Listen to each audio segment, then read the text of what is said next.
మరి దాదాపుగా 1 ఇయర్ పరిపాలన కూటమి ప్రభుత్వం ఏదైతే హామీలు ఇచ్చిందో, ఏదైతే వాళ్ళు చెప్పారో ఒక్కొక్కటి నిదానంగా చేసుకుంటా వస్తున్నారు. కానీ అసలు ఏం జరగట్లేదు. ఏదో దొంగ హామీలు ఇచ్చి వచ్చారు తప్ప వీళ్ళు చేసేదేమీ లేదని చెప్పి పదే పదే విమర్శిస్తున్నారు వైసీపీ నాయకులు. ఏంటి సార్ ఒక కామన్ మ్యాన్‌గా మీ అభిప్రాయం ఏంటి? మీరేమనుకుంటున్నారు? ఇప్పుడు ఏం చేయలేదనండి. ఏమి చేయలేదని విమర్శిస్తున్నారు వాళ్ళు. హ్మ్. వస్తూనే ఉన్నారు. ఒకదాని ఒకటి అన్నీ చేసుకుంటూనే వస్తున్నారుగా. అవును. ల్యాండ్ టైటిలింగ్ యాక్ట్ అన్నారు. అది రద్దు చేశారు. హ్మ్. ఈ రోడ్లు ఉన్నాయి. హ్మ్. అవి అసలు 80% రోడ్లు ఉన్నాయి అక్కడ ఏపీలో. అవును. ఏమండి 80% రోడ్లు 60% అయిపోయినాయి కంప్లీట్గా. హ్మ్. ఆ? హ్మ్. మరి పెన్షన్ 1 ఇయర్ అయిపోయిందిగా. హ్మ్. 4,000 కమ్మకి ఇస్తున్నారు ఇంటికి వచ్చి. అవును. మరి ఇంకేం కావాలండి. ఇప్పుడు అన్న క్యాంటీన్లు పెట్టి పేదలకు అన్నం పెడుతున్నారు ₹5. హ్మ్. సో అంటే గతంలో వాళ్ళే అప్రూవల్ చేసిన కరెంటు బిల్లులు ఇప్పుడు కరెంటు బిల్లులు పెంచేశారు. బ బ జ జనాల మీద బాగా తీవ్రమైన ఒత్తిడి ఉంది. వాళ్ళు బిల్లులు కట్టలేక ఇబ్బంది పడుతున్నారని చెప్పి జగన్మోహన్ రెడ్డి గారు అంటున్నారు. కరెంటు బిల్లులు. ఇప్పుడు కరెంటు బిల్లులు చూస్తే మీకు అర్థమైద్దండి. హ్మ్. 2024లో బాబు గారు వచ్చారు కదా. హ్మ్. 24, 25లో ₹120 పెరిగింది సర్ఛార్జీలని. హ్మ్. 21, 22, 23 చూడండి. దాంట్లోనే ఉంటుంది. మనం వీళ్ళు బయట వాళ్ళు ఎవరు చెప్పని అవసరంలా. అవును. ఆ కరెంటు బిల్లులు దాంట్లో హ్మ్. 22, 23 చూడండి. హ్మ్. ₹350 పెంచింది సర్ఛార్జీలు. హ్మ్. ఎవరు ఎక్కువ పెంచినట్టు దానికి? అంతేగా. ఎవరు ఎక్కువ పెంచినట్టు అండి దానికి? హ్మ్. అంటే ఇప్పుడు ఈ ప్రభుత్వం వచ్చేపాటికి కట్టేపాటికి వాళ్ళకి ఆ ఇబ్బందులు తెలుస్తున్నాయి. పాతయన్నీ వస్తున్నాయి కదా. అవును. మనం అసలు మీరు వద్దు మేము వద్దండి. పాత కరెంటు బిల్లు తీసుకోండి. హ్మ్. 2023, 22 చూడండి మీరు. హ్మ్. సో ఆ, అంటే ఆ, కేవలం కరెంటు బిల్లు చూస్తున్నారు గానీ, ఈరోజు సంక్షేమ పథకాలు, పెద్దవాళ్ళ పెన్షన్లు గానీ, లేపోతే మొన్న తల్లికి వందనం అని ఎంతమంది పిల్లలుంటే అంతమందికి తల్లికి వందనం పథకం ఇవ్వడం గానీ, ఇవన్నీ కూడా మన రాష్ట్రం మీద బడ్జెటే కదా సార్ ఇవన్నీ. ఇప్పుడు వీళ్ళు ఇచ్చింది 43 లక్షలు చిల్లర ఇచ్చారండి వీళ్ళకి. హ్మ్. తల్లికి వందనం అని. హ్మ్. వీళ్ళు దాదాపు 80 లక్షలు చిల్లర ఏమో ఇస్తున్నారుగా. అవును. 63 లక్షలేమో. 63 లక్షలు పైసలకు వస్తున్నాయి కదా. అవును. ఇప్పుడు ఇంట్లో ఒకళ్ళుండా, ముగ్గురుండా, నలుగురుండా, ఐదుగురుండా మొత్తం ఇచ్చేస్తున్నారుగా. హ్మ్. మరి ఇస్తారా? ఏది మిగిలంటారు అది? హ్మ్. సో అంటే పథకాలు సరే ఏదో ఆ రాష్ట్రం అప్పుల్లో ఉన్నా, ఇబ్బందుల్లో ఉన్నా పథకాలైతే అమలవుతున్నాయి. పథకం ఇంకో వైపు నుంచి డెవలప్‌మెంట్ కూడా ఉండాలి కదా! Development చేయగలుగుతారంటారా sir? డెవలప్మెంట్ ఇప్పుడు మన గుంటూరులోకి పోదామండి. ఏ రూట్ పడ్డా సిమెంట్ రోడ్లు చూడండి ఎట్లా సైడ్లు కానీ, హ్మ్. సిమెంట్ రోడ్స్ కానీ. హ్మ్. అసలు గుంటూరులో చూసుకోండి మీరు పోయి. హ్మ్. అసలు ఇంతకుముందు పల్లెటూరు పోవాలంటే పోలేమండి. అవును. ఒక 50 కిలోమీటర్లు పోవాలంటే పోలేం. హ్మ్. ఇప్పుడు మీరు జగన్ ఉన్నప్పుడు పథకాలు ఇచ్చారన్నారని బాగానే ఉందండి. హ్మ్. మరి మీకు రోడ్లు డెవలప్మెంట్ ఏది? ఇప్పుడు మా బోటోళ్ళు 10 లక్షలు పెట్టి కారు కొంటున్నారు. హ్మ్. దానికి రోడ్ ట్యాక్స్ ఎంత కడుతున్నాం? 3 లక్షలు రోడ్ ట్యాక్స్ కడుతున్నాం. అవును. మరి మా కారు పోవడానికి రోడ్ ఏది? హ్మ్. మా కారు జగన్ ఉన్నప్పుడు మేము అంత కారు పెట్టుకున్న రోడ్ ట్యాక్స్ 3 లక్షలు కడుతున్నా. 2 లక్షలు మాకు రిపేర్ ఛార్జీ వచ్చింది. సో ఇలా ఆలోచించే జనాలు మరి మీకు అందరూ ఆలోచించాలి గట్ట. ఆ! అదేంది ఎట్లా? మరి ఇంత తెలిసి కూడా కళ్ళ ముందు కనబడుతున్నా కూడా పదే పదే ఎలా విమర్శించగలుగుతున్నారంటే అంటే ఇప్పుడు అంబటి రాంబాబు గారు అయితే అసలు బారికేడ్లు ఎత్తేసి పోలీసుల్ని ఆయన ఎదుర్కొంటున్న తీరు చూస్తే ఇప్పుడు ఏంటి సార్ అంటే ల్యాండ్ ఆర్డర్‌ని ఏదో అట్లా డిస్టర్బెన్స్ కాదండి. చేశారు. ఇప్పుడు అంబటి రాంబాబు గారు, పేర్ని నాని వీళ్ళంతా మాట్లాడిపోతే వీళ్ళు కూడా ఉండరు. హ్మ్.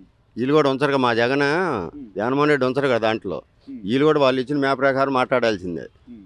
మాట్లాడిపోతే కుదరదు పార్టీలో. అంటే ఏదో ఒకటి విమర్శిస్తారు అసలు మంచి లేకపోతే చెడు ఏముండదు. ముందర సాయంత్రానికి మాట్లాడాలా. అక్కడ క్యాసెట్ వెళ్ళిపోవాలా.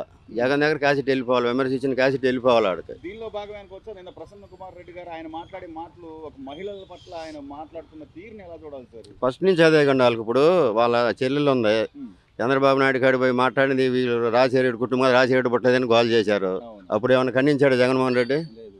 ఖండియాలుగా. హ్మ్. వాళ్ళ అమ్మని అట్నే చేశారు. హ్మ్. ఏంటిది అది? హ్మ్. వాళ్ళ ఇంట్లో సొంతాలకు లేదండి. హ్మ్.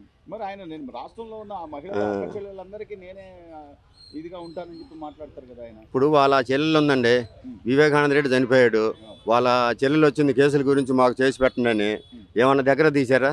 లేదు. ఎవరన్నా మాట్లాడిన వాళ్ళు ఉన్నారా? లేదు.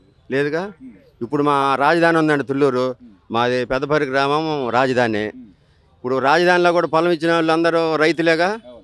మరి రైతులు ధర్నా చేస్తుంటే ఎన్ని కేసులు పెట్టించాడు జగన్మోహన్ రెడ్డి? అవును.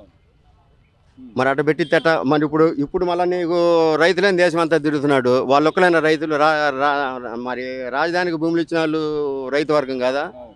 వాళ్ళు ఆడాలని కూడా చూడకుండా హ్మ్. ఏడ పడితే ఆడదాన్ని కోకలు లాగి చీరలు దించి హ్మ్.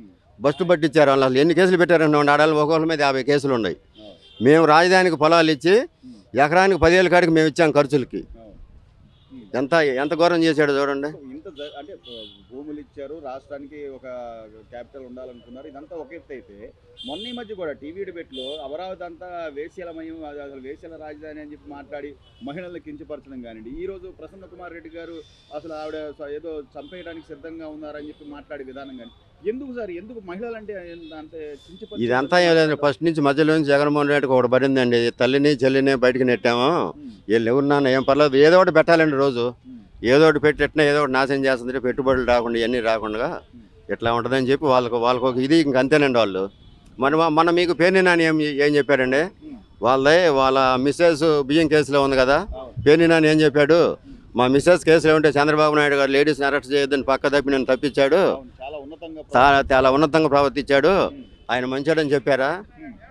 మరి ఇప్పుడు వచ్చి తెలికి ఇదేంది, మీ భార్య మీదకే కేసులు తప్పిస్తే మంచోడా మా వీళ్ళ మీద పెడితే ఎట్లానా, అది ఎట్లా అండి అది అసలు? అది చివరిగా సార్ అంటే ప్రస్తుతానికి ఉన్న ఈ పరిపాలన 1 ఇయర్ పరిపాలనలో సుపరిపాలన అంటూ ప్రజల్లోకి వెళ్తున్నారు. రాష్ట్ర ముఖ్యమంత్రి గారు అయితే ప్రతి నెల ఎవరో ఒకళ్ళ ఇంటికి వెళ్ళి వాళ్ళకి టీ కాఫీలు కూడా పెట్టించే పరిస్థితి ఉంది. ఏ నాయకుడైనా సరే జనాల్లో ఉండాలని పదే చెప్తున్నారు. ఇలా ఎందుకని జగన్మోహన్ రెడ్డి గారు గత 5 ఏళ్లలో జనాల్లో ఎందుకు ఉండలేకపోయారు? ఇప్పుడు జగన్మోహన్ రెడ్డి 5 సంవత్సరాల్లో ఒక్క రోజన్నా బయటకు వచ్చారండి, మామూలుగా పరదా పట్టలు కట్టడం, గేట్లు కట్టడం. ఇప్పుడు మనకి రాజధాని 5 కిలోమీటర్లు అండి ఆయన ఉంటుంది, రైతులు ధర్నా చేస్తున్నారు. ఏ రోజన్నా జగన్మోహన్ రెడ్డి కానీ వాళ్ళ మంత్రివర్గం కానీ ఏ రోజన్నా వచ్చి పలకరించిన వాళ్ళు పోయారండి వాళ్ళు? ఒక్క రోజన్నా కానీ? మరి అది ఎట్ట అవుతుంది? ఇప్పుడు మీకు వీళ్ళు వస్తున్నారు కదా, అంతా తిరుగుతున్నారు కదా, ఇట్లానే మనకి వీళ్ళు ఇప్పుడు టీడీపీ వాళ్ళు కూటమి ప్రభుత్వం ప్రకటించిన 6 హామీలు 4 చేసినా చాలండి శుభ్రంగా. ఇప్పుడు మనకి పింఛన్ వస్తున్నాడు, సంవత్సరం నుంచి ఎక్కడన్నా పోయిందా? మరి ఇంటింటికి భీమని వాళ్ళు పెట్టారు, అదేదో ఒక గొంతులో పెట్టి మొత్తాన్ని నిలబెడుతున్నారు. ఇప్పుడు వీళ్ళు ఇంటికి పోయి తీసుకోవడం 15 రోజుల పాటు తీసుకోవచ్చుగా, ఏది మంచిది అది? మరి మీకు రోడ్లు ఉన్నాయి 70% అయిపోయినాయి. మీరు ఇప్పుడు కరెంటు బిల్లులు అంటున్నారు, పాత బిల్లు తిరిగిచ్చారండి 22, 23 ఎంత పెరిగినాయి దాంట్లో సరిచార్జీలు. మార్పు ఎందుకు లేదండి, కావాల్సినంత ఉంది, కనపట్టలేదు కానీ వీళ్ళకి. పల్లెటూళ్ళు పోతే తెలుస్తుంది మనకి ఎట్లా ఉన్నాయి ఇప్పుడు రోడ్లు కానీ అది కానీ. పింఛన్ డబ్బులు ఇస్తున్నాడు కదా, మరి నీకు అన్న క్యాంటీన్లు పెట్టాడుగా. ఇప్పుడు మాకు పెద్దపారి ఉందండి, మాకు ఏటోడ్డు 5 కిలోమీటర్లు ఉంది. అంతకుముందు చంద్రబాబు నాయుడు గవర్నమెంట్ ఉన్నప్పుడు ట్రక్కు 1200 ఇసుక, జగన్ వచ్చినాక 9000 పెట్టి మేము కొన్నాం పెద్దపారిలో. మళ్ళీ ఇప్పుడు 1600కి వచ్చిందండి అది. ఈ మధ్యలో 7000 రూపాయలు ఎవరు తిన్నారు? ఎటుపోని ఇవన్నీ మద్యం నీకు పిచ్చి మంది తీసుకొచ్చి 200 అమ్మారండి. మరి ఏది నీకు మద్యం మొత్తం నీకు సంపూర్ణ మద్యపానం చేసి ఓట్లు కడుగుతా ఉన్నారు ఎలక్షన్. ఈ మాట చెప్పింది ఎవరు? ఈ మంత్రి రోజనేగా మద్యపానం చేసి అడుగుతా ఉన్నాడు. మరి ఏది మద్యపానం చేయకుండా అడిగారుగా. అంటే ఇవన్నీ చూసాక ప్రజలు ఓట్లు వేసి 11 సీట్లకు పరిమితం చేసిన ఇంకా మేము వస్తే రప్పా నరుగుతాం, మేము వస్తే అసలు ఎగరేసి నరుగుతాం, ఈ రెచ్చగొట్టే ధోరణి ఎందుకు సార్? ఈ మాటని రెచ్చగొట్టకపోతే ఈ తిరిగే గంజాయి బ్యాచ్ చెడు బ్యాచ్ అంతా జగనమ్మటి రారండి. ఇదంతా రెచ్చగొట్టి ఇట్లా చెబుతుంటే కనుక గంజాయి బ్యాచ్ వచ్చి గోలగోలు చేసి కానీ ఇట్లా చేయరు. ఇప్పుడు మీకు తెనాల్లో జరిగింది చూడండి, తెనాల్లో కుర్రాడిని ఏదో కానిస్టేబుల్ రోడ్డు మీద కొట్టారన్నారు, అది కొట్టడం తప్పు అనుకుందాము. మరి జగన్మోహన్ రెడ్డి ఉన్నప్పుడే ఆ కుర్రాడి మీద 7 కేసులు పెట్టింది 2022లో.